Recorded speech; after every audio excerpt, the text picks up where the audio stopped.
Mä oon tässä Pesosen kanssa mietitty semmoista hommaa. Vai mitä? Ootko mukana? Ouch! Kynnet reidessä. Että me ollaan siis tässä vähän puusavotassa tällä hetkellä. Että 25 päivää on tästä päivästä eteenpäin. 25 työpäivää Torikujalla. Mulla on tosi ristiriitaiset fiilikset, koska toisaalta mä oon todella valmis siihen, että se loppuu. Koska onhan tää ollut aika raju, niin kuin 6 päivää viikossa, välillä 7. niin sen puolesta, että mä en ole kerennyt niin kuin luomaan asioita. Siis kuten ehkä joku saattaa muistaa, että minä silloin suurellisesti keväällä ajattelin, että mullahan on sitten kesällä aikaa. Siellä ei kuitenkaan ole asiakkaita koko aika, niin mulla on aikaa siinä, vaikka kirjoittaa mun kirja. Ei ole tapahtunut. Hirveästi tiikoita on Pesonen täällä. On. Niin, ja se johtuu ihan siis siitä, että mä aina, jos aloitan jotakin tekemään, niin sitten jos tulee asiakas, niin keskeytyy se homma, koska totta kai on hyvin epäkohteliasta minun vaan niin kuin tuijottaa tietokonetta tai tehdä jotakin muuta silleen, että hyvä olisi niin kuin tervehtiä ihmisiä, kun he tulee puotiini. Ja sitten joidenkin ihmisten kanssa rupeaa juttelemaan ja on siinä niin kuin tavallaan, että vaikka ei jutteliskaan, niin on silleen kuitenkin tietoinen niistä ihmisistä, että mitä he tekee ja näin. Ei siinä pysty tekemään ja keskittymään yhtään mihinkään semmoiseen luovaan prosessiin niin kuin isompaan. Et ainoa mitä mä oon kyennyt tekemään on monsterin silmiä ja sitten niitä pieniä sieniriipuksia, jotka on niin kuin maalattu. Ja ne on ollut tavallaan, ne pystyy keskeyttämään, ne ei vaadi multa niin kuin ihan valtavaa semmoista taiteellista panostusta, tai siis vaatii silleen se maalaaminen, mutta kun sitä joka tapauksessa niin kuin ei pysty maalaamaan niin kuin kokonaan valmiiksi, vaan pitää antaa välillä kuivua sen maalin, niin se on niin kuin semmoinen, mitä mä oon pystynyt tekemään. Kaikki muu on jäänyt ja mulla on hirveä ikävä luomista ja semmoista, mulla on vaan kasautunut pään sisälle kaikkia asioita, mitä mä haluaisin tehdä. Vai mitä Pesonen? Meillä on kauhea luomisen tuska. Niin siinä mielessä mä oon todella valmis siihen, että Torikuja loppuu, että mä pääsen takaisin luomaan. Mutta sitten toisaalta. Mennään samalla tonne, mennään heittelemään puita samalla vai mitä Pesonen? Mennään tekemään jotakin, koska mulla on nyt vähän levoton olo. Niin siis sit kun Torikuja loppuu, niin mulla loppuu samalla semmonen niinku yhteys ihmisiin. Siihen minun asiakaskuntaan, minne he on voinut tulla sinne puodille ja mä oon voinut kohdata heidät silleen niin kuin silmästä silmään niin sanotusti, niin se kanava tavallaan katkee. Ja mä oon niin kuin miettinyt, että ne ihmiset, jotka käy siellä, niin jatkaako he ostamista sitten minun verkkokaupasta.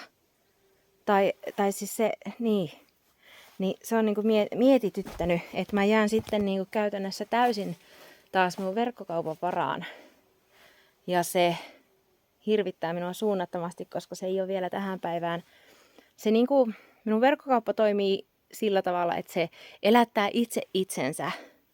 Että niinku minä pystyn maksamaan niillä, mitä niinku, se on vähän niin kuin plus minus nolla ollut, että niinku, ne kulut, mitä on verkkokaupasta tulee joka kuukausi, niin ne mä oon pystynyt hoitamaan niin, verkkokaupan tuloilla.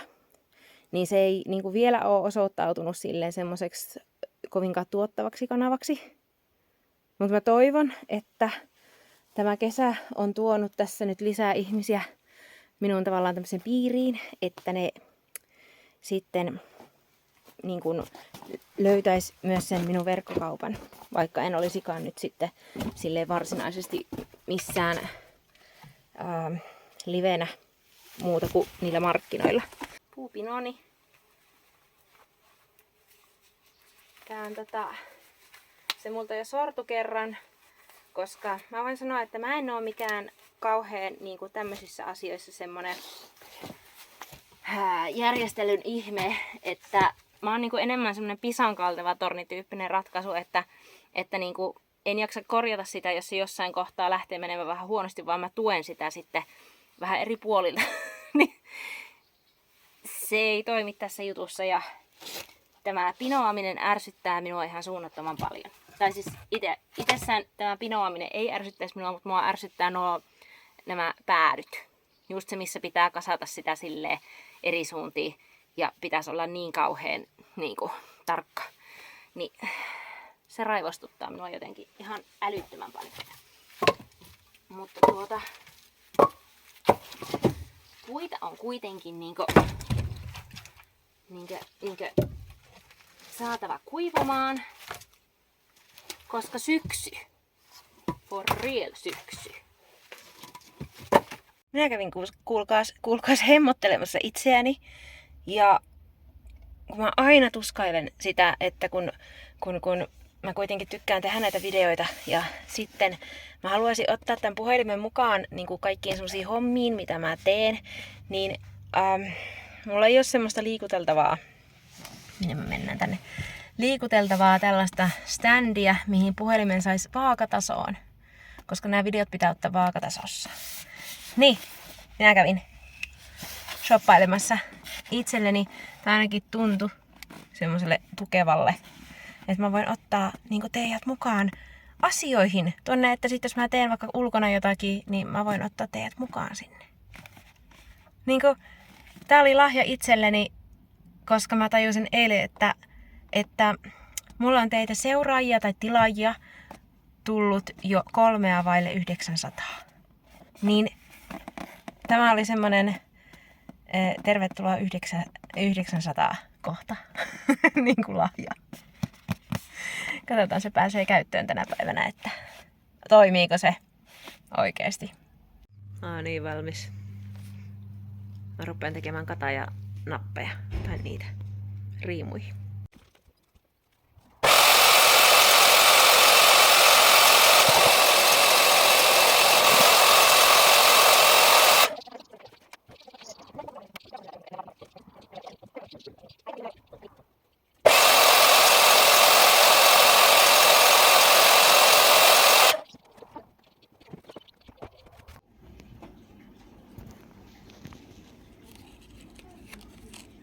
Sidosriimuja katajalle poltettuna. Ne on siis korviksi. Sidosriimut tarkoittaa siis sitä, että ne on vähän uudempaa. Ne ei ole sitä ihan, niin kuin, että viikinkien ei tiedetäkään, että ne sidosriimuja nämä on tullut myöhemmin.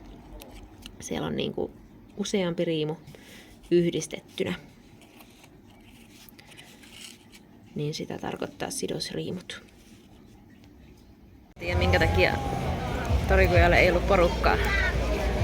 Täällä on kansainväliset markkinat Kuopion torilla. Kävin tässä taas tämmöisellä ruokamatkalla. Täältä on Australian kautta. Tässä on kengurupurkeri, Aussie loaded fries. Ja sitten mennään jenkkeihin. Oikein tämmönen American donut. Ai että. Mulla oli pakko tulla autolle, koska mä en enää kyennyt siihen ihmisvilinään ja olemaan niinku ihmisten keskellä. Pitää lähteä kohta kotiin. Mutta ensimmäinen arvioni kengurusta. En ole siis koskaan tosissaan maistanut. Tulisiko musta hyvä australialainen? Sanotaanko, että tää on ihan jees. Ei oo silleen niinku parasta lihaa, mitä oon syönyt. On semmonen selvästi semmonen tosi vähärasvainen liha. Siinä olikin, että on tosi vähärasvainen liha. Ja semmonen ei huono, mutta ei huippu hyvä. Niinku semmonen ihan jees. Ihan jees on tämä. Kyllä mä tän siis syön. Mut noi ranskalaiset oli ihan huippuhyviä. Siinä oli juustokastiketta ja jotain muuta kastiketta ja pekonia ja paistettua sipulia, niin voiko niinku olla huono. Mut joo, tämmönen ruokamatka. En oo vielä siis koskenutkaan tuohon American matkaan, joka on siis se donitsi. Saattaa olla ähky taas. Ihanaa ruokaa. Mä olen vaihtamassa mun lakanoita. mulla oli tosi pitkään unettomuutta. Ja sitten minä muistin sellaisen asian, että ametistin sanotaan olevan hyvä unikivi unettomille. Ja mulla sattuu nyt olemaan jokunen ametisti tässä talossa.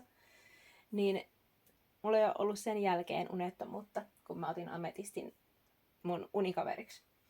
Ja teille vähäuskoisille, jotka ette usko kivienergioihin, niin tässä on Satun keittiöpsykologian niin kuin pohjatiedolta, niin tässä on pari erilaista syytä, että miksi ametisti toimii.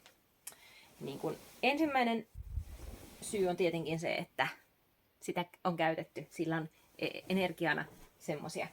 Mutta jos et usko kivienergioihin, niin sitten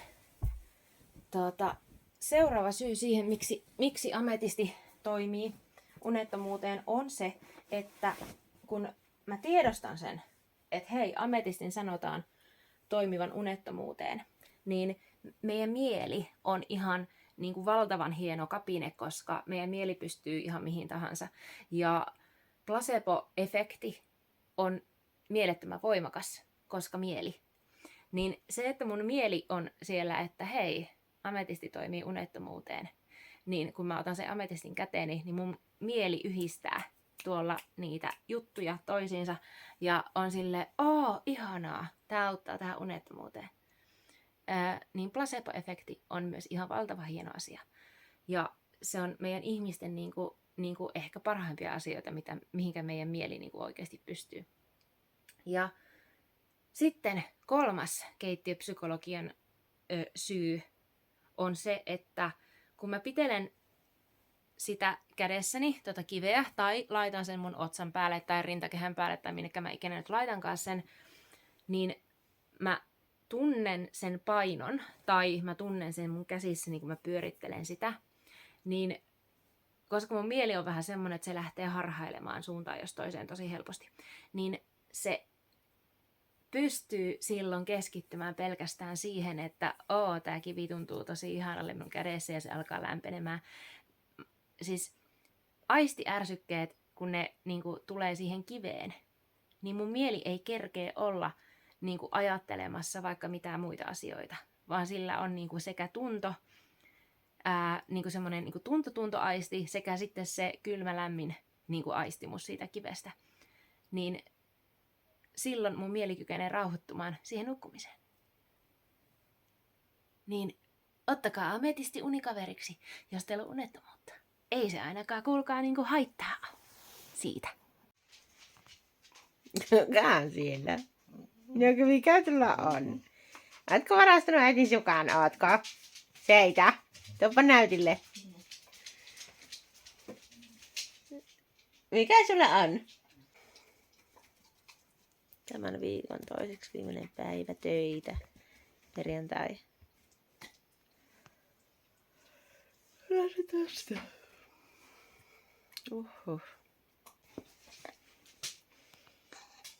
Mikä sulla on se? Onko se kurkku? Mistä sinä oot kurkun saanut? Ihan vaan kaverin puolesta tässä kysyn, että ethän ole pöydältä ottanut. Ethän ole pöydältä ottanut kurkkua, ethän oo. Ethän. Eihän koira menisi semmoista tekemään, eihän mitenkään. Mikä on tuolla suussa? Onko äitin se? Onko äitin se, onko? Se on kurkku. Se on kyllä äitin kurkku. Sä oot porsas. Sä oot porsas, jolla on minkään näköisiä tapoja, etkä tiputa sitä minun naamalle.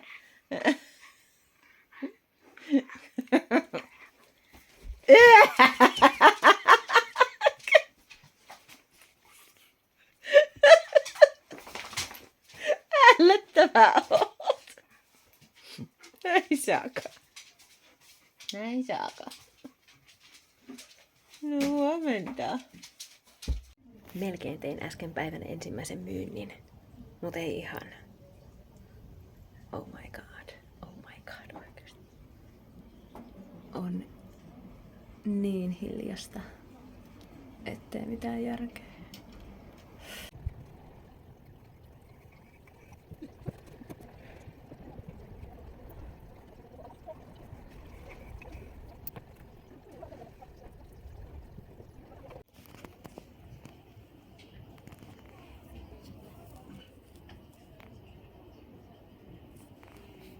Paljon hampaita naurata.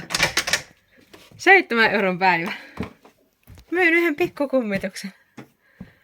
Tällä viikolla 2 reippaasti miinukselle menevää päivää. Toinen oli 16 € myyntipäivä ja toinen oli tämä 7 € myyntipäivä. Oh my god. Meinaa vähän tulla semmonen epävarmuus hiipii ihmiseen. Että mitäs tämä on ja mitäs nyt, koska no, mä yritän pysyä tässä nyt positiivisena silleen, että no minkä mä sille voin, jos siellä ei käy ihmisiä. Ei mun auta niinku jossitella ja voivotella, koska se mitä mä voin tehdä on mainostaa ja markkinoida ja tuo enemmän verkkokauppaa esille, mainostaa sitä. Ei mulla oikeastaan niinku, mitäpä muuta minä voin tehdä. Tällä hetkellä ei oo mitään semmosia markkinoita myyjäsiä, minne voisi ampasta. Ja elokuuta on vielä jonkun verran jäljellä, mutta niin eihän mulla niinku oikeastaan oo mitään muuta, mitä mä voin tehdä. Mä voin yrittää parhaani. Että sitä on niinku turha jäädä jossittelemaan, jos asiakkaita ei näy puodilla. Pitää vaan keksiä jotain muuta sitten. Millä asiakkaita joko saa tulemaan sinne tai sitten menemään verkkokauppaan. Ketään ei varmaan yllätä se, että mä olen mustikassa. Ja jumissa. Ja he ovat kiertäneet minut. Mutta ei se mitään. Pääsemme ehkä tästä. Ei mene sinne, kun siellä on hirveästi mustikoita, niin onko pakko olla koira ensimmäisenä? Ei oo. Kuulkaa, tilanne on semmoinen, että minun Noitametsän Satun YouTube-tilaajamäärät ovat yli 900. Ihanaa, kun olette siellä. Ihanaa, kun jaksatte kahtaa näitä ja ihanaa, kun jaksatte sitten kommentoida tai tykkäillä tai näin. Niin, tiedätkö, mulla on semmonen, niinku, mun eka tavoite on siis se, että mä saisin teitä ihania seuraajia sinne 1000 kappaletta alkuun, koska se on semmoinen maaginen raja se YouTuben maailmassa, että kun on 1000 seuraajaa tai tilaajaa ja sitten onko se nyt 4000 katselutuntia. Mulla on siis ne katselutunnit ollut täynnä teidän ansiosta jo aika pitkään, mutta se seuraajamäärä ei ole. Se on siis semmoinen raja, että milloinka tubettaja voi hakeutua mainosohjelmaan mukaan. Ja jos se hyväksytään, itikoita, jos kanava hyväksytään siihen mainosohjelmaan, niin se tarkoittaa sitä, että niistä mainoksista, mitä siellä kanavalla niin esitetään, niin siitä tulee pieni siivu sille tubettajalle. Ja mua kiinnostaa tämä hirveästi. Sehän ei siis ole missään nimessä iso, mutta totta kai sitten, että jos niitä katselukertoja tulee useampia, niin sitten myös se mainosraha siitä kasvaa. Ja mä oon niinku ajatellut tämän silleen, että se on ihan mahtavaa, koska mä kuitenkin niinku käytän aikaa tosi paljon siihen, että niitä videoita niinku kuvaa ja koostaa ja laittaa niinku itseään likoon siihen. Tää on siis oikeasti tosi kivaakin. Mutta kyllähän se niinku vie hirvittävästi aikaa. Ja sitten varsinkin, että jos ihmiset viihtyy siellä sun kanavalla, niin siitä on tosi kiva, että siitä niinku pieni siivu niistä mainoksista, jota siellä muutenkin esitetään, niin siitä tulisi sitten sille itse tubettajalle. sen takia että laittaa sen kanavan tilaukseen. Jos sä tykkäät jostakin jonkun ihmisen kanavasta, niin se on kuitenkin tosi pieni niin kuin teko sulle laittaa se kanava tilaukseen. Ja sitten, jos sä oikeasti, siis totta kai jos sä tykkäät siitä, että jos sä tykkäät tästä kanavasta, niin laita ihmeessä tilaukseen, koska se ei maksa mitään, mutta siitä saattaa olla tosi iso hyöty sitten sille, joka niitä videoita tekee. Niin kiitos. Kiitos, ihanat. Vielä vajaa 100, niin päästään, kuulkaa, testaamaan, että soveltuuko Noitametsän Satun kanava sinne mainosohjelmaan mukaan. Ja jos soveltuu, niin sitten päästään katselemaan yhdessä, kuulkaas, että niinku, mitenkä hurjia suuria tuloja ne mainostulot sitten on. Niin, laittakaa tilaukseen. Kiitos, kiitos. Me jatketaan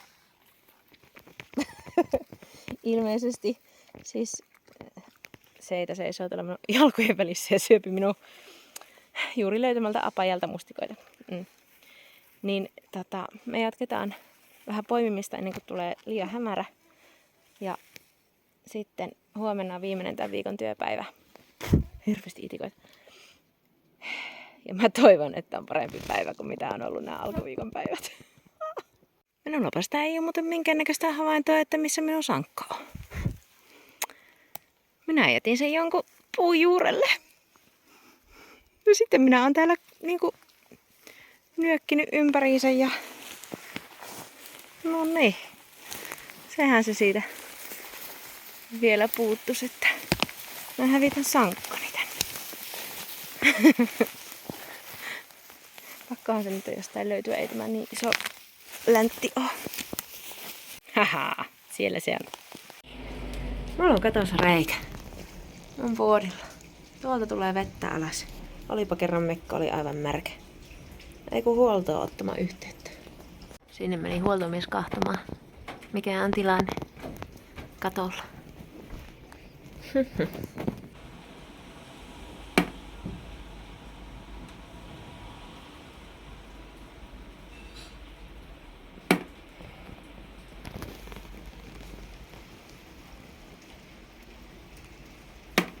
Voin kertoa, että jos tätä ääntä tarvitsisi kuunnella kovin pitkään, niin saattaisi ruveta vituttamaan.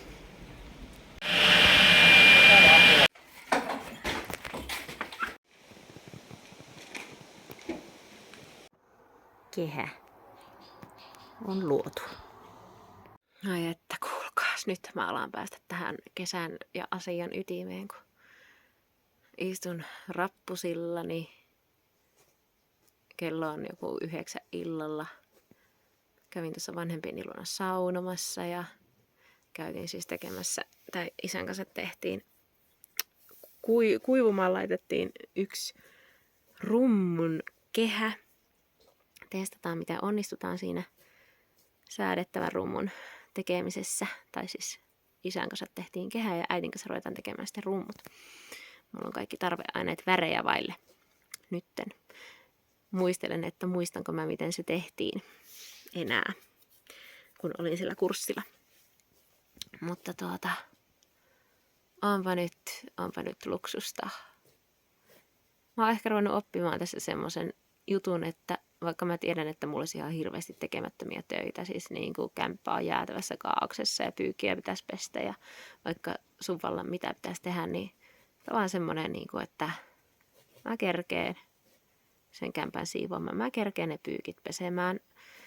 Ne ei ole nyt niin kuin hengenhätäasioita, että teen vaan semmoiset pakolliset tällä hetkellä ja sitten vaan yritän nauttia tästä niin kuin kesästä, koska tämä on niin nopeasti ohi. Ihana, vitsi, lämmintä on ja aurinko laskee.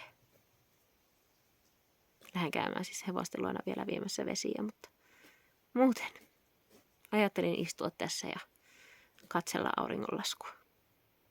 Se on niinku suunnitelma. Ja siis oikeasti mä laskin, että huomenna on mun ensimmäinen oikea vapaa päivä silleen, että mulla ei ole mitään lukkoon löytyjä suunnitelmia tai töitä 5 viikkoon. Ensimmäinen vapaa päivä. Tuntuu niin hyvältä. ihan kokonainen päivä ilman töitä ja ilman mitään, että mun pitää olla tiettynä kelloaikana jossain tai ihmisiä olisi tulossa minun luokse tai mitään semmoisia lukkoon löytyjä asioita. Ai että tuntuu hyvältä. Mahtava tilanne. Näin vain. Se on tämäkin työviikko finaalissa. Oli kesän ehdottomasti surkein viikko myynnillisesti. Pikkusen huolestuttaa, että onko koko elokuu tällaista, koska vähän ahdistaa, jos on. Mutta en mahda mitään. Mä rupesin vähän kokeilemaan uutta juttua. Sitä, että mä yritän tähänkin videoon laittaa tekstitysvaihtoehdon. Eli en tiedä kuinka tämä automaatti YouTubessa niin ymmärtää tätä selkosavua, niin miten se onnistuu sen kääntämään englanniksi. Mutta mä kokeilen laittaa tähänkin niinku tekstit englanniksi. Mä kokeilen lähteä viemään mun pohjoisen noituuksia maailmalle. Yritys on siis se, että laittaisin somet kaksikieliseksi, että se olisi niinku suomen kielellä ja sitten englanniksi. Ja sitten nämä YouTube-videot, että niistä tulisi tosissaan tekstitys sitten. Mutta saa nähdä, mitä nuo automaattikääntäjät osaa vielä suomea savua. En tiedä. Kokeilen. Mutta joo, tämä on ollut koetteleva viikko. Viimeisimmäksi vielä niin kuin oikeastaan vähän niin kuin pois lähtiessä puolilta, niin rupesi katto vuotamaan siellä. Ja mä vaan jätin sinne sankkoa alle, soitin huoltomiehelle, että täällä nyt on tämmöinen tilanne ja sankkoa ja pyyhkeitä sinne alle ja nostin lattialta pois kaikki semmoiset, että jos se oikeasti tulee sitä vettä, että jos siellä rupeaa lainehtimaan, niin ei ole niin kuin lattioilla esimerkiksi noita pahvilaatikoita ja semmoista, niin katsotaan, toivottavasti ei. Ja toivottavasti ne tulee sen pikaisesti korjaamaan, varsinkin jos tämä alkaa satamaan vettä niin kuin ihan enemmältikin. Toivon mukaan. Mutta tämmönen tämä viikko. Jännittävä viikko. Tuo on tuntunut vähän pitkältä ja samaan aikaan lyhyeltä. Ei mitään sen kummempia. Hyvä, palataan. Hei hei.